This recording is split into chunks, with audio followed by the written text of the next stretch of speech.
আসসালামু আলাইকুম dear PT learners, hope you are well. আজকে আমি তোমাদের স্বচ্ছভাবে আরেকটি ভিডিও নিয়ে চলে আসলাম, লিসেনিংয়ের সামারাইজ স্পোকেন টেক্সট। হ্যাঁ, এখানে তোমরা ভালো করেই জানো এখন এখানে মার্ক ভালোই আছে। এখন আমরা এখানে মানে যেটা আমরা আগে টেমপ্লেট দিয়ে ইউজ করতাম সেই টেমপ্লেট এখন আর ইউজ হবে না, এবং এখন প্যারাফ্রেজ করতে হবে, ফ্রেজেস করতে হবে, রাইট? হেই তো, মুখ তো শুকিয়ে গেছে তোমাদের, যতদূর বুঝলাম সবাই এখন এটাই বলতেছে, রাইট? এখন সবাই বলতেছে ফ্রেজেস করতে হবে, টেমপ্লেট এখন আর কাজ করতেছে না, ব্লা ব্লা ব্লা। সো আজকে আমি তোমাদের জন্য এমন টেমপ্লেট নিয়ে আসছি যেখানে কিওয়ার্ড নামমাত্রই ফ্রেজ 2 ওয়ার্ডের, এরকম হলেই তোমার পুরো টেমপ্লেটটা আমি এমন স্ট্রাকচারে সাজাইছি যেখানে ফ্রেজেস লাগবে না, জাস্ট কিওয়ার্ড বা দুটা কিওয়ার্ডের মাধ্যমে তুমি বসাইয়ে একদম ফুল আউট অফ ফুল মার্ক তুমি পেয়ে যাবা। সো টেমপ্লেটটা আমরা চেক করতে চাই, রাইট? সো আমরা কমপ্লিট স্ক্রিনে যাই, ওখানে ঠিক মতো দেখা যাবে। ওকে, সো আমরা পোর্টালে চলে আসলাম। এবার আসো আমরা প্র্যাকটিস সেশনে যাই, সামারাইজ স্পোকেন টেক্সট, রাইট? ওকে, জানুয়ারি প্রেডিকশনই করি, Organization যে কোনো একটা studies করি, seem to draw. যেমন এটা একটা করি। Let's start with a simple fact. In the English language, ও, যারা বুঝে না যে সামারাইজ স্পোকেন টেক্সটটা কী নিয়মে হয় তাদেরকে একটু বলে দিই। শোনো, এখানে তোমার 1 মিনিট 14 সেকেন্ড, 1 মিনিট 30 সেকেন্ড বা 1 মিনিটের মতো একটা অডিও বাজবে। এই যে অডিওটা তুমি যে শুনলা, এর কিছু কিছু কিওয়ার্ড, ওকে, এর কিছু কিছু কিওয়ার্ড তোমাকে নিতে হবে। এখন সবাই বলে ফ্রেজ, কিন্তু আমি যে টেমপ্লেটটা দেবো ওখানে ফ্রেজ নিতে হবে না। তোমাকে আমি দেখাই দিচ্ছি কীভাবে কিওয়ার্ডের মাধ্যমে জাস্ট দুইটা একসাথে দুইটা ন্যাশনাল, প্রায় মানে মানে আমি বলতেছি তোমাদেরকে, সমস্যা নেই। এটা কীভাবে কী করবা, এটা তোমরা জাস্ট নিয়ে এখানে তোমরা বসাবা। ঠিক আছে, তোমাদেরকে টেমপ্লেট দিয়ে দেবো, এই যে তোমাকে 10 মিনিট সময় দেবে, এই 10 মিনিটের মধ্যে তোমাকে পুরাটা লিখতে হবে। ওকে, ঠিক আছে, আমি তোমাদেরকে দেখাচ্ছি। ওকে, আমি তোমাকে টেমপ্লেটে বসাই। ও ভালো কথা, পরীক্ষায় তোমাদেরকে নিজেকে লিখতে হবে, ঠিক আছে? আমি যেমন এখানে কপি পেস্ট করব, এখানে কিন্তু কপি পেস্টের কোনো অপশন তোমাদের থাকবে নহে, ঠিক আছে? সো টেমপ্লেট চাই, এই যে টেমপ্লেট আমাদের সেরা পরিচিত সেই টেমপ্লেটটা আমরা এখান থেকে কপি করব। ওকে, কপি করলাম, পেস্ট, রাইট? এই আমরা যে কিওয়ার্ড, এই কিওয়ার্ডের জায়গায় আমরা বসাই দেবো, ঠিক আছে? এখানে কোনো কিছু বোঝার আই থিঙ্ক বাকি নেই। আমি আসো আবার শুনি, তারপর আমরা জিনিসটাকে করি। ওকে, let's start with a simple fact. In the English note করবা, language, নোট not করতে in হবে, the আমি নোট American করতেছি তাহলে। language, the term need has different meanings. Its interpretation depends entirely on the context. Often, we use need to express a strong personal desire. When you say, I need a vacation, it is an expression of a strong desire, but not a basic need. Here, need is subjective and emotional. However, it also can be an objective statement. This is its more factual application. For example, when a designer wants to design a planet, the planet needs sunlight, water, organism systems, and so on. All the things mentioned above are essential to a planet. In this context, need describes an absolute, non-negotiable requirement for survival or function. Meanwhile, this term is a multifunctional word which is very important and has benefits when used in the social environment. When someone lacks something as a psychological desire, need is a psychological term as humans are involved in nature. Our psychological needs, like belonging or esteem, are powerful drivers of behavior. Ultimately, people's needs advance revolutions of social structures. ওকে, আমি note করে ফেলছি, এবার আমি কিওয়ার্ডগুলো বসাই দিই, ঠিক আছে? ভালো কথা, শোনো একটা জিনিস, এখানে যে বলছে the lecture was mainly about people's dash. Okay, এখানে এমন না যে ধরো অনেক ক্ষেত্রে কি হয়, মেইন যে টপিকের মেইন টপিকটা ওইটা মাঝে মধ্যে 2-3 লাইন পরে বলে। সো তুমি তাহলে 2-3 লাইন মিস, এটা এমন না।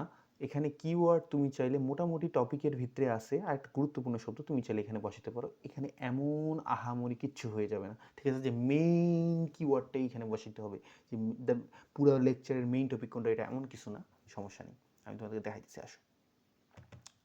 যেমন আমি দিলাম, আমি নোট করেছি, ওকে, ল্যাঙ্গুয়েজ, ওকে, দেন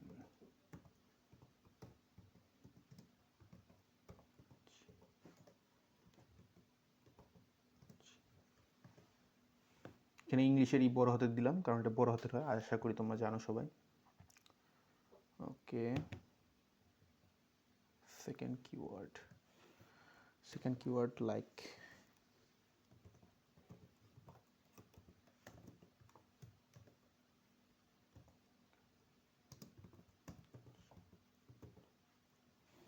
Okay.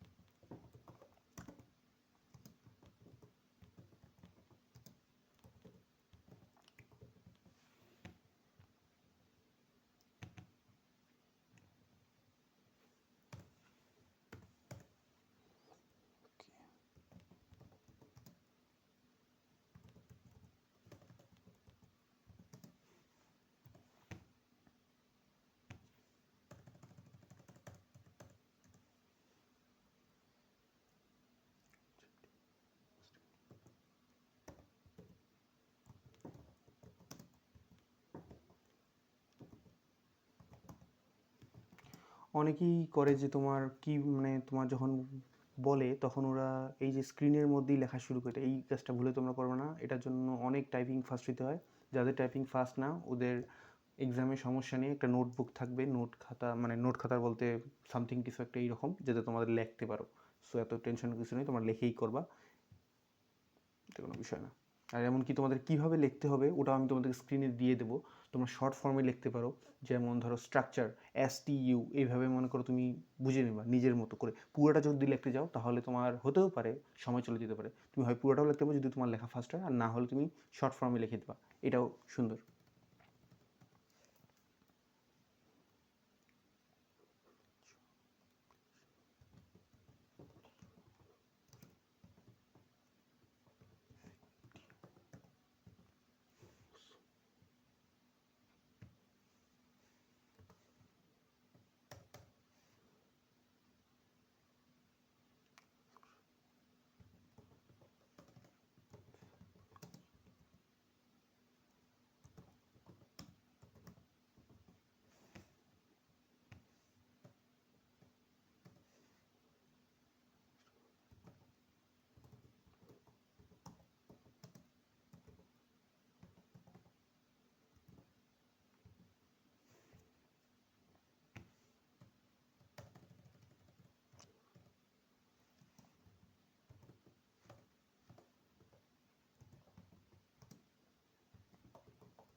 ওকে, আমার শেষ লেখা। তোমরা ভালো করেই খেয়াল করো, যখন তোমার মেইন টপিক লিখবা, এখানে যে আমি লিখছি দ্য মেইন টপিক অ্যাবাউট, এখানে যেটা আছে এটা ওখানে ওভাবেই রাখবা। কিন্তু ভালো করে খেয়াল করো, আমি প্রত্যেক জায়গায় প্লুরাল করছি। দেখো ল্যাঙ্গুয়েজেস, পার্সোনাল ডিজায়ার্স, আমার স্ট্রাকচারটা এমনভাবেই গোছানো, তোমাদের প্রত্যেকটা জিনিসকে তোমরা প্লুরাল করবা। কিন্তু যখনই কোনো কথা আসবে হচ্ছে ইউনিভার্সাল ট্রুথ, যেমন সান, মুন, ওয়ার্ল্ড, এগুলির ক্ষেত্রে আসবে, এগুলিকে অ্যাজ যোগ করবে না, এটা যেভাবে আছে ওভাবেই ছেড়ে দেবা। বুঝতে পারছো? এখানে আমি পুরোটা লিখছি। আশা করি এখানে কোনো কিছু ভুল হওয়ার কথা না, একবার দেখে নিই। Languages, more over basic needs of objective statements and discussed about the lecture, talked about importance of factual applications, moreover the social environments, different meanings। পরীক্ষা হলে টাইম থাকবে, ভালো করে দেখে নেবা, ঠিক আছে? ওকে, 68 মোর অ্যানফ, 70 ওয়ার্ড সেরকম থাকতে হয়, তো এইরকমের থাকবে। স্ট্রাকচার কোনো কাউন্ট নিয়ে কোনো কিছু হবে না, ওয়ার্ড নিয়ে। সো সাবমিট, আমরা সাবমিট করি। সো আমরা টেস্ট চেক করি। সো আমরা দেখতেই পাচ্ছি এখানে প্রপারলি সব কিছু একদম যেটা যেটা আছে, প্রত্যেকটা জিনিস। কন্টেন্ট আমরা 4/4, ফর্মে হচ্ছে 2/2, গ্রামার 2/2, স্পেলিং 2/2, কোনো মিস্টেক আছে? কোনো মিস্টেক নেই। সো এইভাবে যদি তোমরা দাও তাহলে কোনো মিস্টেক হবে না এবং প্রপারলি তোমরা নাম্বার পাবা। এখানে ফ্রেজ নামে জাস্ট দুইটা করে ওয়ার্ড দিয়েছি এবং প্রপারলি এই টেমপ্লেট কাজ করে, এটা নিয়ে তোমাদের কোনো সন্দেহের কিছু নেই। তোমরা চাইলে এই টেমপ্লেটটাকে ইউজ করতে পারো। এখনও তোমরা, সো গাইস তোমরা দেখতেই পারলা কিভাবে আমি সামারাইজ স্পোকেন টেক্সট ফ্রেজ ছাড়াই, জাস্ট নামমাত্র ফ্রেজ, কিওয়ার্ডের মতোই জাস্ট দুটা প্যারাফ্রেজ করে আমি পুরা সম্পূর্ণভাবে পুরা ফুল মার্ক আনলাম, কোনো ভুল ছিল না, কোনো কিছু না। এই টেমপ্লেটটা 100% কার্যকর, আমি আমার স্টুডেন্টদেরকে দিয়েছি, ওরা মার্ক তুলেছে এবং এনেছে, এমনকি আমিও ব্যবহার করেছি এবং ফুল আউট অফ ফুল মার্ক পেয়েছি। সো টেমপ্লেট নিয়ে কোনো সন্দেহ করার কিছু নেই। এবং যারা তোমরা এখনও বুঝো নাই ভাইয়া কীভাবে কিওয়ার্ড উঠাইতে হবে, কীভাবে প্রপারলি সব কিছু ইউজ করতে হবে, তারা আমার অনলাইন কোর্সেস জয়েন করতে পারো। ওখানে আমি বিস্তারিত প্রত্যেকটা মডিউলের স্পিকিং, রাইটিং, রিডিং অ্যান্ড লিসেনিংয়ের প্রত্যেকটা মডিউল বিস্তারিতভাবে বলি, যাতে আমার স্টুডেন্টরা ডিজায়ার স্কোর পেতে পারে। সো আজকের ভিডিওটা এখানেই। সো যারা যারা এখনও ভয় পাও যে ভাইয়া ফ্রেজেস কীভাবে ফ্রেজ করব, কীভাবে কি করব, সো তাদের টেনশনের আর কিচ্ছু নেই। তোমাদেরকে আমি দেখিয়ে দিলাম এবং টেমপ্লেটও আমি তোমাদেরকে স্ক্রিনে দিয়ে দিয়েছি। তোমরা চাইলে ওখান থেকে দেখে তোমরা কপি করে ওখানেই ব্যবহার করে তোমরা পরীক্ষা দিতে পারো, কোনো টেনশন নেই। সো আজকের ভিডিওটা এখানেই। আল্লাহ হাফেজ।